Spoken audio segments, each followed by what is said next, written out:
Hey guys, don't worry about me trying to get revenge on Diddy. I've got 3 moves locked in that make sure he'll never come after me or my family. First, I personally reached out to the victims' legal teams. The real reason he's not getting out is those buried cases behind the scenes. I provided legal funding for 7 victims who had been silent for years and brought in the top criminal attorneys in the country. Second, I bought up every potential post-release business deal he had lined up. I planned this 2 years in advance. So by the time he got sentenced and still had hope of getting out, every partner had already cut ties with him. Third, I don't just have evidence. I've got backups. This is an entire minefield that's been buried for 20 years. I uncovered every secret from the last 30 years with testimonies from the victims. We interviewed over a dozen people he tricked, threatened, or violated. You think that's harsh? No. He destroyed other people's lives for decades. I'm just making sure he spends a few extra years in prison for it. I'm not afraid of his people, not afraid of his threats. I know he's still in there fantasizing about a comeback, but the truth is, he's never coming back. Now, it's really hard for y'all to figure out what's real and what's true, you know? And I've been seeing y'all memes and stuff. People be making memes. I see the memes. I said, no, some of that stuff is funny. Some of it's funny. But I haven't addressed any of this publicly, but I just want to say this very clearly. I don't have to do with Puffy, so y'all can stop all of that. I ain't been nowhere near no damn freak. Unless I do enough of my own, don't be putting me in other people's stuff. For years, some of the biggest figures in entertainment operated within a protected quiet. Not because there were no questions, but because speaking up came with consequences.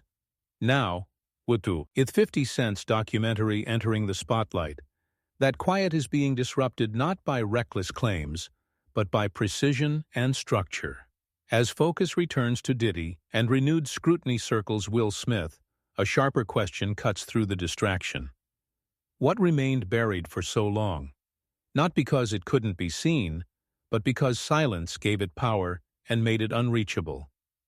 Dating J-Lo. Will Smith and Jada tried to pick her up on a threesome and you were going to beat up Will Smith. Is that true? You really heard that? Yeah, I watched it on the internet. You're telling me I can't believe everything I read? What? I don't know what you're talking about. For years, Hollywood leaned on a simple strategy: stay quiet, hold position, and let the spotlight drift elsewhere. That approach protected power for a long time until it stopped working. Now, 50 Cent's documentary arrives at the exact moment when silence is no longer sustainable and avoidance is no longer an option. He should have never slapped Chris. I'm not watching the movie. It's not happening. You don't understand. Do you understand why he slapped Chris? Did you see in that moment from probably what he was dealing with? What was he dealing with? What the heck was he dealing with? Something made him slap. No, something didn't make him snap anything. He laughed at that bad joke that Chris said like everybody else. And then Jada looked at him, and it was like the Manchurian Candidate. Not the man, not the Manchurian.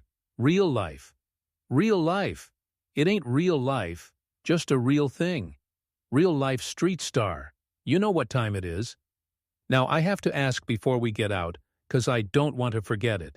Your earrings just reminded me Black Power, Black Excellence, and I just need your take on it because Emancipation comes out in 1 hour.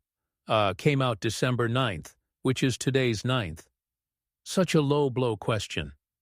No, but I just got... It's the only low-blow question that you asked because you already know what's going to happen. Don't front.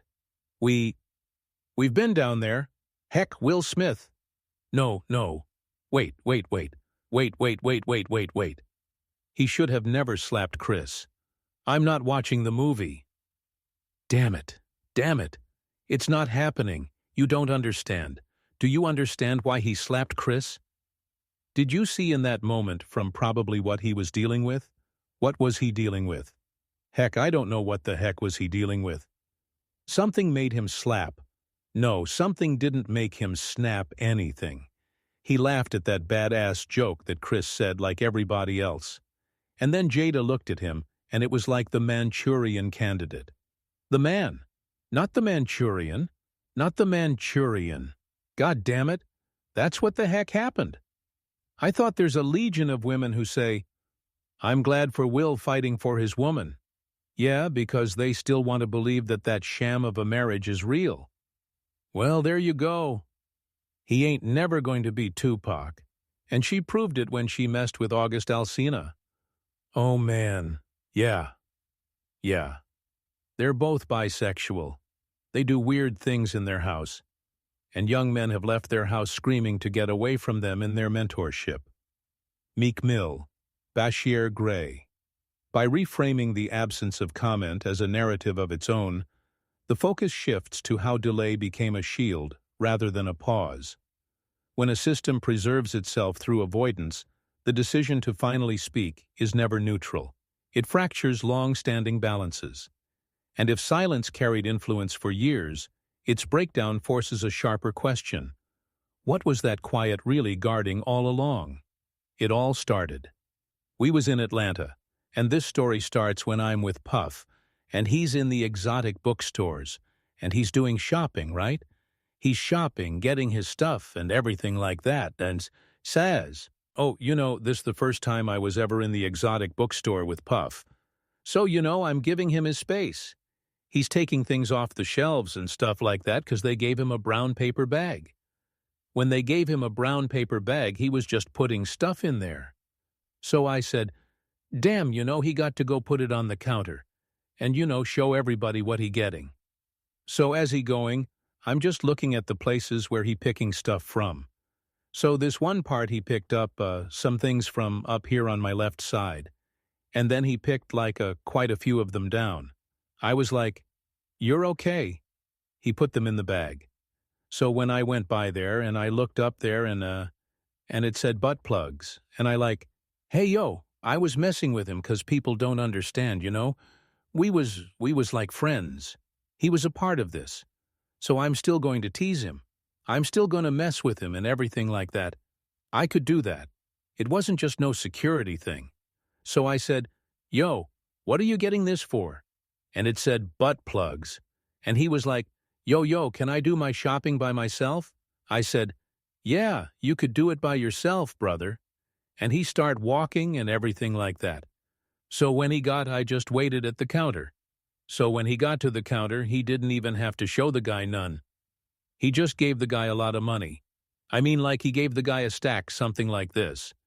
And Puff wasn't the dude to carry no 20s and no 50s or nothing like that. And I mean, he just said boom, and we walked out the store. So we had to leave Atlanta and go to North Carolina for a show. You understand? And, it was him, this rapper, Sarah, and this other girl. We all got on a G5 jet, and we flew to North Carolina. So what stayed concealed was never one isolated moment, but a recurring pattern. Connections normalized by status, closen, dismissed as coincidence. Diddy's influence was visible in plain sight, yet rarely questioned beyond success and access, as familiarity slowly replaced examination, and repetition drained curiosity. This isn't about allegations, but about culture. Patterns can disappear when they're labeled routine. And the most persistent question is how much remains unseen simply because everyone learned to treat it as normal. They were in the room, and they would go in the room with another couple, right? And I've seen some things happen in the jacuzzi. Like when I'm the only one could go to the room 9 times out of 10 when Puff was the one who, was in the presidential suite. I'm the only one allowed. I got to watch the door. No one can get into that door. I'm the only one that had the pass key or whatever. You know what I'm saying? And then sometimes you would hear a boom, a thump, or whatever the situation is and stuff like that. I have yo. What's up? Everything good? And sometime they would open the door. I'm right there by the door. Sometimes you see things you don't want to see.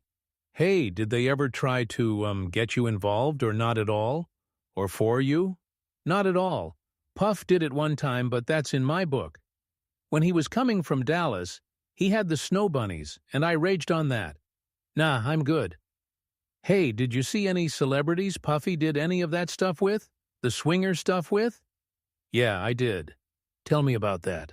I think I told you about that.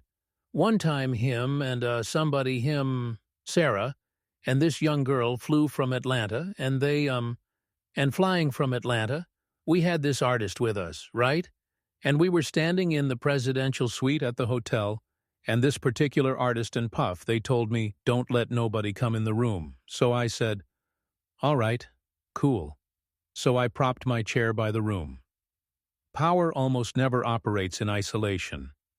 It moves through closeness. Those within its orbit gain advantages quietly over time, while unseen risk builds in the background. In that kind of system, keeping distance isn't accidental. It's a calcul, aided choice, not an instinct. Movie emancipation. How the heck you going to play in a movie called Emancipation and you can't emancipate yourself? Ooh, bars? 'Cause you trapped in a hole, my dude. You trapped in a hole. This dude clowning you day after day after day after day. And once again, I hate saying these things because their children are dope. But Jaden's kind of MIA, and considering that he emancipated from their household at 16 and refused to come back even to do family interviews. You know? Yeah, Willow's just kind of... She's dope. Too much stuff happened in that house. Too much stuff happened in that house. And meanwhile, I go to jail for defending my child. And these dudes don't even get a CPS visit for the kind of stuff their kids see. Yeah? There you go. So yeah, I'll watch the movie when, I'll watch Emancipation. When he emancipates himself from the hell that he lives in, that he tries to call marriage with that woman who still wished Tupac was alive. But enjoy the film. Bye, love. Ass, I ain't supporting shitty stuff, though. He's a bad representation for black men. He is literally the epitome of a ballless man. I'm sick and tired of people making our black men look weak. I'm sick and tired of that because I don't know any dude that would put up with the stuff that dude done put him through. Now you could justify staying because you ain't want to cut up the money because she would have got the child support and the alimony. But the kids is grown. So if you staying now, it's either 'cause you being blackmailed to stay or you too lazy to go. He housebroken. That don't fit right for a Philly dude. But he did grow up in Overbrook, though. He didn't technically grow up in West Philly. That was Jazzy Jeff life he was writing about. He lived over there not far from where Kobe Bryant grew up. That's the other sense, ear side of City Avenue.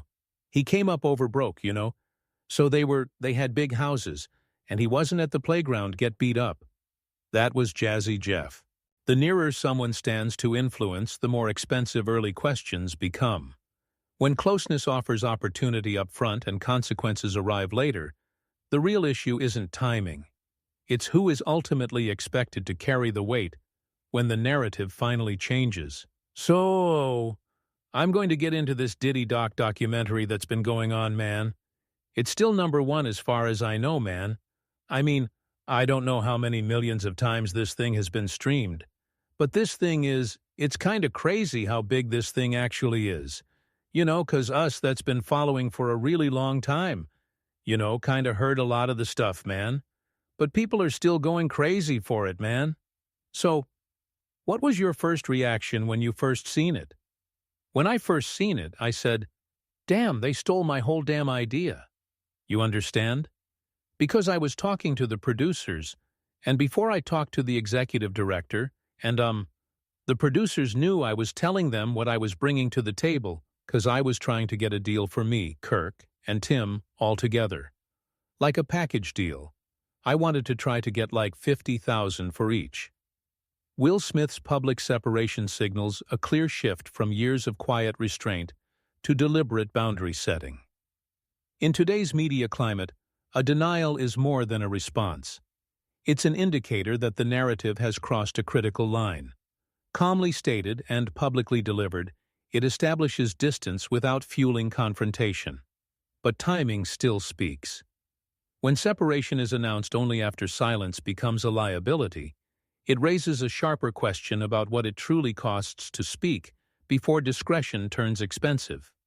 So, I told him what we was bringing to the table, who was going to tell the story, how they was going to tell their story. I didn't know exactly what they were going to say, but I knew Tim grew up with Puff, so he can get the childhood thing. So I'm going and telling them the whole angle in which I would like for this to go. You know what I'm saying? What we was bringing to the table. I didn't know how they was going to do it, but I was saying this is what we going to bring to the table. Tim could start off with the childhood part of it, 'cause they grew up together. That's Tim Dog. Tim Patterson also, he was the one who was working at Uptown. He was the executive over there of AR and all that other stuff. He went to Island Records.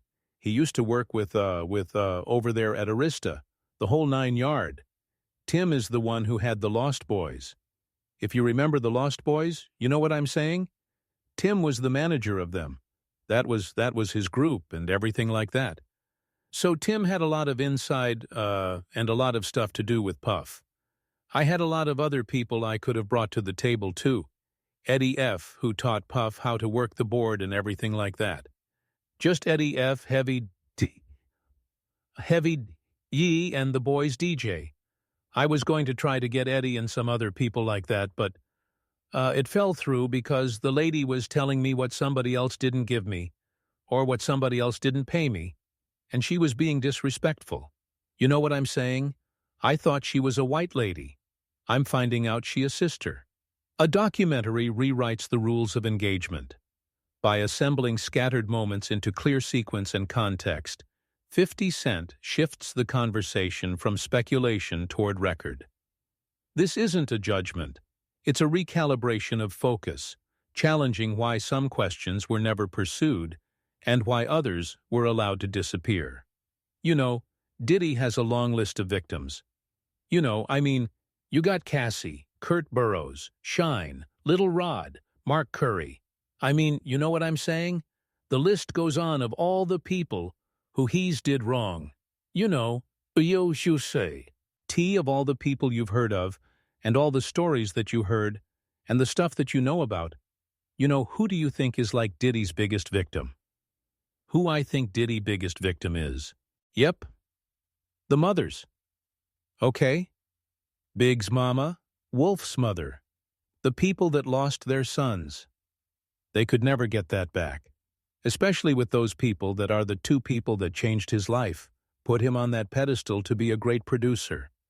So I believe the mothers and them that lost their sons are the biggest victims of it all. Man, that's deep, man. That's crazy, man. 'Cause, you brought up Big and the mom, and in the documentary they even talk about Diddy not paying for the funeral, acting like he's going to pay it, but then billing it to Biggie. What was your thoughts on that when you seen that? Were you surprised when you seen that? No, I wasn't surprised, because they said that when Big died, he built the estate. He took it out of Big's, his budget. You understand what I'm saying? So yeah, I wonder who got the life insurance policy. It was crazy. What's up? This is Cam Capone. We got more content like this coming soon. So hit that like button, subscribe, and stay locked in to Cam Capone News. Long-form investigation disrupts an industry that depends on short memory by refusing to let stories fade on schedule. When careful documentation replaces casual dismissal, the real struggle isn't over facts alone, but over authority. Who gets to define the lasting version of events, and who no longer has the power to erase them? You say that, but what I said isn't it weird that the government was so interested in Diddy's baby oil, all that they took 1,000 bottles away from his house? If the government took 1,000 bottles of baby oil, and somebody had things what appeared to be baby oil, and then you have to listen to the prosecutor. He said that they seized 1,000 bottles with allegedly to be baby oil. Allegedly to be baby oil. So that's telling people that it wasn't baby oil. And people think that Tide was baby, they out they mind. I don't believe it was baby. Yo, bro, when they went up in there, they knew what they was going to find.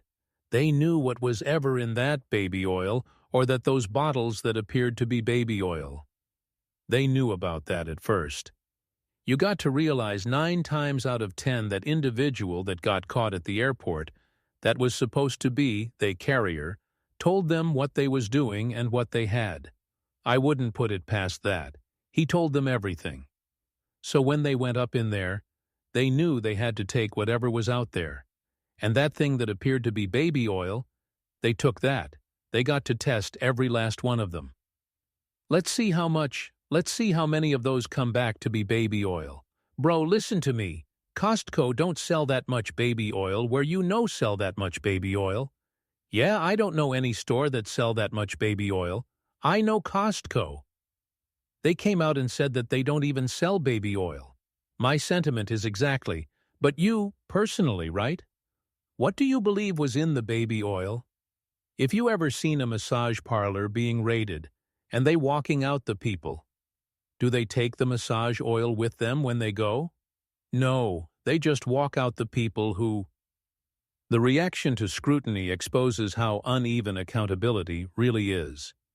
Some figures face swift consequences while others remain shielded by reputation, legacy, or strategic alliances. The renewed attention surrounding Diddy alongside the secondary focus on Will Smith highlights how protection often operates as a built-in structure rather than a personal favor. This isn't about secret coordination, but about systemic design. And if accountability only activates once silence stops working, it forces a hard question. Can a system that waits that long ever claim to be consistent? Get right into it. Did he got indicted? You called it, man. A few weeks ago, you was on the platform and you said that he was going to get arrested in September. Yeah, man. Anybody who in law enforcement or people know the law, when Homeland Security ran up into his house, people would tell you, or people knew it was just a matter of time that they was going to indict him and bring him in, to see the judge. Bro, it was just a matter of time. I just figured out with the grand jury and their different sessions and stuff like that. And then what one of the witnesses told me, I just figured it out that it was going to be around September that they were going to bring them in. Bro, it's people might not understand. Man, it's difficult when you see a brother that has so much promise become an icon as far as in the music business and stuff that he did, to turn around and just tear his whole life down. But it's all because of his mentors and the people that trained him and taught him the music business. You know, it's all about the people who trained and taught him the music business, because Puff he wasn't born a monster. You know what I'm saying? He was made into a monster, brother. Do you understand what I'm saying? He was made into a monster from the stuff that happened to him. The things that he had to do. You understand? The things that he had to do to become who he is. You know what I'm saying? You know, it's like this, brother. You never like something so much that you can't do without. And you never be willing to do anything to get where you want to be at. You got to have principles. You got to have morals. You got to keep with that stuff.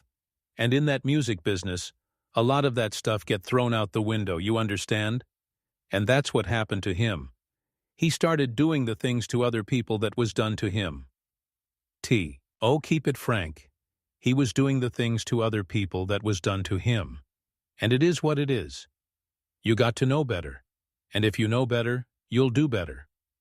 When he was in New York City, he was like that gecko from the Geico commercial. Then he turned and started going when he lived in Cali and Miami. He turned into Godzilla. I would see him talk about how he using drugs. He was never like that. Smoking cigarettes, smoking weed and everything like that. He turned into something that you could consider a monster, bro. Then he started doing things to people. You understand that? Silence is almost never random. It's rewarded. Careers move forward through access, alignment, and stability, while dissent risks isolation and loss. This documentary explores how quiet turns into a form of currency exchanged for opportunity and protected by the fear of disruption. When speaking up costs more than staying still, restraint becomes the logical decision.